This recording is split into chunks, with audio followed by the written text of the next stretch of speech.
Have you ever looked at something in your life and thought, I know this isn't working? Maybe it's a job, a relationship, a friendship, a routine. You're just unhappy. You've thought about changing it approximately 9,000 times. You might even know exactly what you want to change, and yet you stay. And then comes the really painful question. Why can't I just leave? Let's talk about it. I'm Cindy, the pink-haired therapist, and welcome back to Ask the Pink-haired Therapist, the series where no question is too weird, too awkward, or too embarrassing. Because if you're wondering it, chances are someone else is too. One of the questions I received recently was essentially, why do I stay on the safe side even when I know it's toxic? And I want to broaden that question a little bit, because I can't tell someone from a video why they personally stay in a particular situation. There can be a lot of reasons.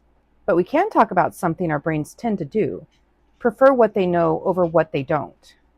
I think we sometimes use the words safe and familiar like they mean the same thing. They don't. Something can be familiar without actually being good for us. Think about a job you hate. You know the people, you know the expectations, you know the commute, you know which coworker is going to annoy the shit out of you before you've even had your coffee. Is that necessarily good? No. But there's a lot your brain doesn't have to figure out. Now imagine leaving. Where will you work? Will you make enough money? Will you like the next place? Will you regret leaving? What if you fail? What if the next thing is worse? Suddenly your brain has gone from, I don't like this, to, I have 45 unanswered questions. And uncertainty can be really uncomfortable. So staying can sometimes feel easier, not because the current situation is good, but because it's predictable. And there's another piece of this. Change requires work, decisions, planning, problem solving, starting unfamiliar tasks, managing emotions, adjusting to new routines, and sometimes dealing with other people's reactions to your decision. That's a lot, especially if you're already overwhelmed. So you can really want to change and still feel stuck when you think about everything required to make it happen. Those two things can exist at the same time. And here's another trap. We think we're supposed to reach this magical moment where we suddenly feel ready. Like one morning you wake up, throw open the curtains, and announce, "Today I fear no uncertainty." Probably not. You can make a thoughtful decision and still feel scared. You can know something needs to change and still grieve what you're leaving. You can absolutely want something new and still miss what's familiar. Because mixed feelings don't automatically mean you're making the wrong choice. So if uncertainty is part of what's keeping you stuck, you don't necessarily have to make one enormous leap.